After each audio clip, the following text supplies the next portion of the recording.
Pinot Noir, Triz, how did this come about? This is not, again, slightly unexpected. When you told us, you told Jane and I that you had made a Hemel-en-Aarde Pinot Noir. How? When? Why? Why? You just, just bought on the way to on the way down to Ilam and just stop in Hemel-en-Aarde and see what was. No, okay. So I have to start how I came about this vineyard, and that actually starts with the darling Barbera. So, of course it does. Yes, it's a natural route, right? But I've been making the darling Barbera for many, many years, and I lost that vineyard, and I was looking for other vineyards, and I came across the Barbera in the Hemel-en-Aarde Ridge. The other Barbera vineyard in the country. There are only 23 hectares of Barbera, so it was quite a find. Yeah. And I was super excited because now suddenly I have Barbera, which was the outlier for me very much so in the kind of the origin wines being so far, and I could bring it back to the Cape South Coast area. So very excited to meet with a farmer of Place of the Gods, Domaine de Deux. And then he showed me the rest of the farm and all the varieties, and then there was the Pinot Noir block, and he actually had some grapes available. And I'm a sucker, like Brett Sanders shows me Sauvignon Blanc, and I just buy more Sauvignon Blanc. So I couldn't actually say no. And I guess, this is the beauty of being an independent winemaker and sourcing grapes. You can, these things come on your way and you can say yes to it. And you have the option to say yes, exactly. You have the option to say yes to it, yes. And you have the option to say no as well. Absolutely, but that I find really hard. Doesn't seem to happen that often. So that's how I came about, and I decided, the last Barbera I made was in, I think, 2014 for British Jack. 2013 or 2014. So I really have very, very little experience with the grape itself, but I think I have enough winemaking experience with whatever varieties to figure it out. Yes. And I think for me, the first thing I look as a winemaker is I look at, what is the bunch and what are the skins. And the skins give me a very, very good indication of how to go about. How do I extract? It's almost, for me, it's a direct equation of what the skins, how thick or thin they are, how much I extract. And then obviously... So the thicker the skins, the more you extract? Would that be? Yeah. So the more they can handle, essentially? The more they can handle. Okay. With the Syrah and the Pinot Noir, they are thinly skinned, so don't extract the shit out of them. No, you're going to extract something that's not really there, and then it goes wrong. Yeah. And so with the Pinot Noir, I just approached it in that way, and open top fermenters again. Winemaking is fairly simple. My equipment is very basic. But 100% destemmed? 100% destemmed. Okay. Obviously, natural ferment.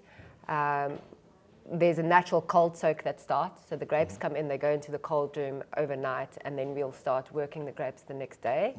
And then a natural cold soak until, with that, I'll just wet the cup until I can see, ferment's kicked in. It's very, you see it very quickly, and then I start, punch down. The punch downs in the beginning, it's like it's almost like a bell curve. You start slowly, and then as the ferment peaks, you extract a lot more, and then as the ferment drops down, you extract, your punch downs drops down as well. And then left on the skins, again, depending on the quality of the grapes, if the grapes are healthy, I would leave it on the skins until basically my cap drops. Otherwise, I will, if there was any uncertainty about the healthiness of the grapes, I would press straight after ferment, primary ferment, to get it off those skins. But these grapes were really healthy, so I left it on the skins probably 3.5 weeks in total maceration. Okay. Yep. Pressed in basket press. I don't differentiate between my press fractions. I press light. I don't I don't go into a really hard press because I'm working with such small volumes that that extra hard press is going to give me literally 1 bucket extra. And it's not worth it because that 1 bucket will make such a big difference. So I just cut my press. So what litres per tonne, what are you working with here?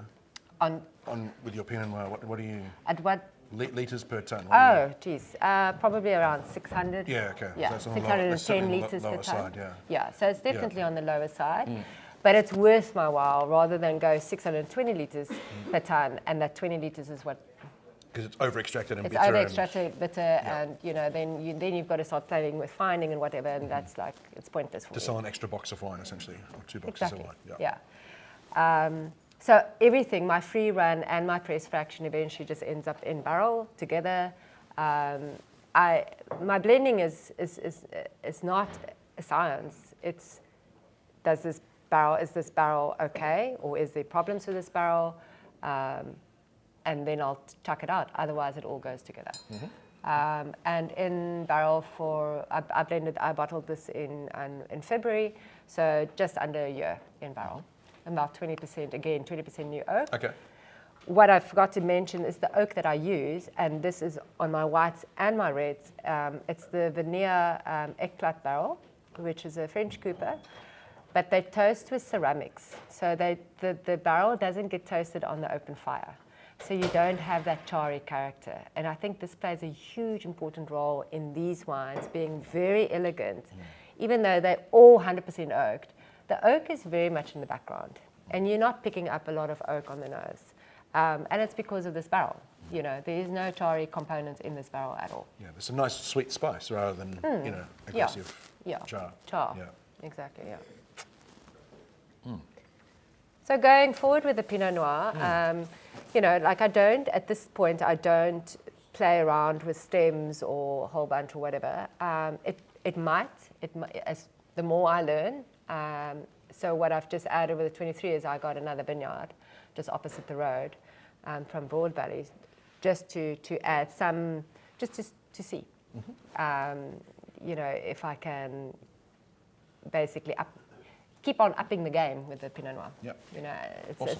it's such a newbie for me, but a very exciting area for me. So I'm quite interested in looking at the different vineyards in that area and see where I can go to. Yeah, and again, it has that sort of salty iodine sort of character coming through. Yeah. It's a nice savoury edge to the really aromatic perfume fruit, which is beautiful. Yeah. Awesome.